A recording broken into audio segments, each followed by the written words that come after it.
these strategies what you will. I find because I know these strategies, if someone is doing it to me, I know, and then it doesn't really work. So it's good to have this knowledge in your toolkit. So how can we protect ourselves from these manipulation tactics? Honestly, it's to be mentally stable and a little more skeptical of people. It is super hard when we are in an emotionally vulnerable state, including being in love, because we're not even thinking, our guard is down. And I hate to say it, but you need to have your guard up a little bit, especially if your gut is telling you, I don't know if I trust this person. Trust your gut, be skeptical. The rose-tinted lenses need to come off, especially if you are being love bombed, especially if you know that you're way above someone and you get a sense that they are insecure. You need to be skeptical. 1. NLP mind insertion. Otherwise, you can call it embedded comments. Basically, it's where you're implanting a subtle command into a longer sentence and then the brain pretty much skips over it. But the subconscious will still absorb it as being a directive command. For example, in sales, they may say, you don't need to decide now, but when you do say yes, you're going to feel really good.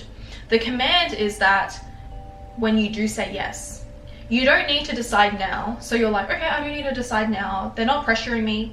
But when you do say yes, you're gonna feel really good. You might not even realize it, but you're being commanded. It's a mind insertion technique. Number 2, semantic collapse. Basically, you can emotionally anchor someone's identity and name to certain words and feelings until they emotionally anchor this to a new meaning. For example, I might say, Clara, you're so strong. You're so grounded, you're so safe. I love that about you. Like, that's what you are. Meanwhile, Clara might be like the exact opposite.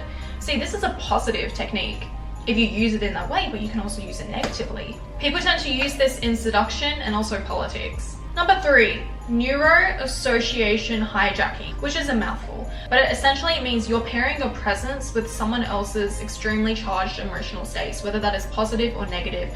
You might only show up when they're extremely sad or extremely depressed, and they're going to associate you with that feeling state and also whatever relief you're providing. For example, if you're showing up when they're depressed and you're making them extremely happy in that moment, they'll become addicted to your presence. They see you as their source of happiness, fulfillment, because you were there in their worst of times. It's used a lot by addictive lovers, like a love bomber, abusers who are trying to hijack your emotional state through a cycle of trauma and abuse, and then love, abuse. You can pair this technique with an intermittent reinforcement schedule or phantom pain conditioning, where you're creating such intense highs and such intense lows and you disappear. So love bombers, what do? We've all been there. They love bomb you and then they disappear and you're like, what the hello? Can I get some attention? Can I get some love? What happened? And you're left in a state of confusion when you just feel like, I need their presence. I need their presence. You're addicted to it now. What happened? And they left you in a state of confusion. They might also be like, I've never felt this way about anyone. And then the next day they're cold and distant. It's the inconsistency which makes you crave someone. Next, the Milton model, which is conversational hypnosis. It basically, again, it passes the conscious mind and goes direct to the subconscious. It's language that feels fluid, permissive, and vague. When there is vagueness, your subconscious is going to fill the blanks in.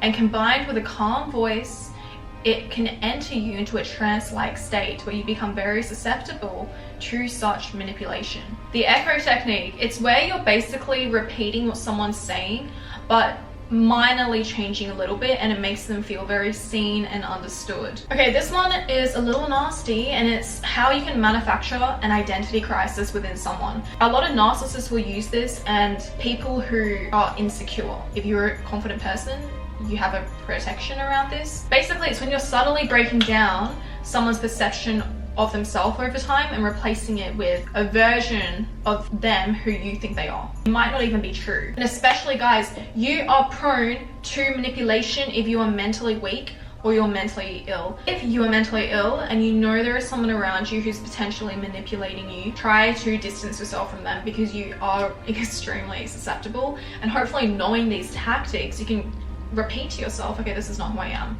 What they're saying is not true. They're doing this to me, I can tell. Okay, isolation and idealization. A narcissist will always use this against you.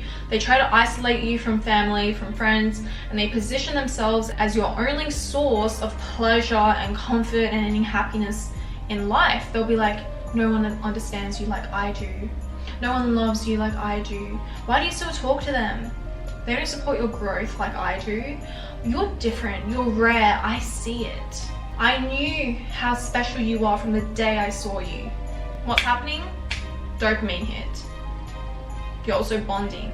And if they withdraw this from you, you're gonna be like, how can I get this back? Cults, gangs, toxic relationships, and even radical influencer communities will use it. They'll be like, our audience, our community is the best. You guys know this one, but I want to put it in here anyway. Future projection binding.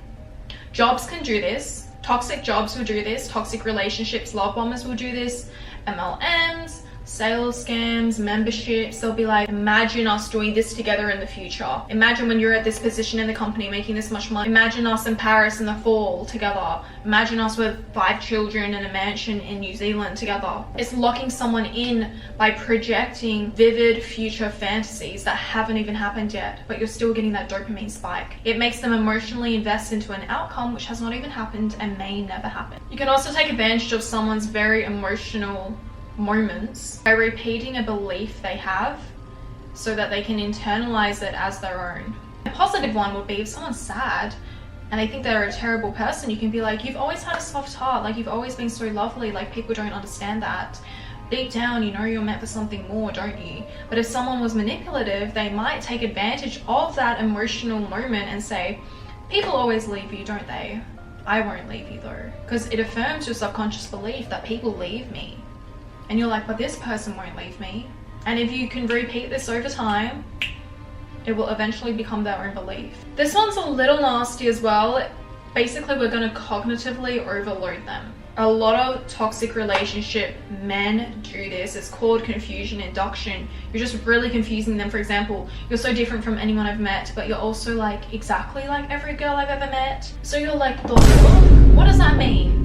You're cognitively overloaded. When confused, people latch onto certainty, and the certainty will become them. So if they're constantly making these contradictions, rapid changes, unclear languages, they become quite suggestible. And it's also like rapidly shifting between warm, cold, vulnerable, dominant, and you're like, what state am I going to get next? And you crave certainty from them. One moment they're here for you, the next moment they're gone.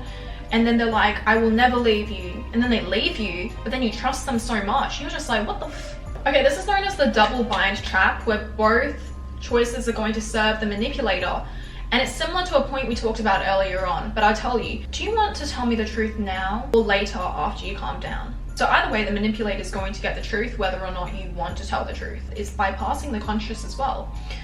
You can either keep sabotaging this, or open up and admit you love me. Are you avoiding this topic because it's hard for you, or are you afraid? So either way, the manipulator is saying this topic is hard for you and you're scared of it even though you might not be. It's suggesting something to you. So no matter what answer the person chooses, it's still reinforcing the manipulator's narrative. Okay, preemptive framing. This is when you're defining in advance how someone should interpret your actions. Avoidants tend to do this. It's not always dark. But if people do this tactics on purpose, then it is dark. So you're going to think I'm being distant, but I'm actually just protecting my heart. When actually that person could just be distant, cheating on you, and you're just like, oh, they're protecting their heart. Okay, I understand my love. Some people might think what I did was manipulative, but I only did it because I care so much. So whenever they do something manipulative, you're going to be like, they only did it because they care so much. They adopt your story instead of trusting their gut. And the truth is already reframed before it fully lands.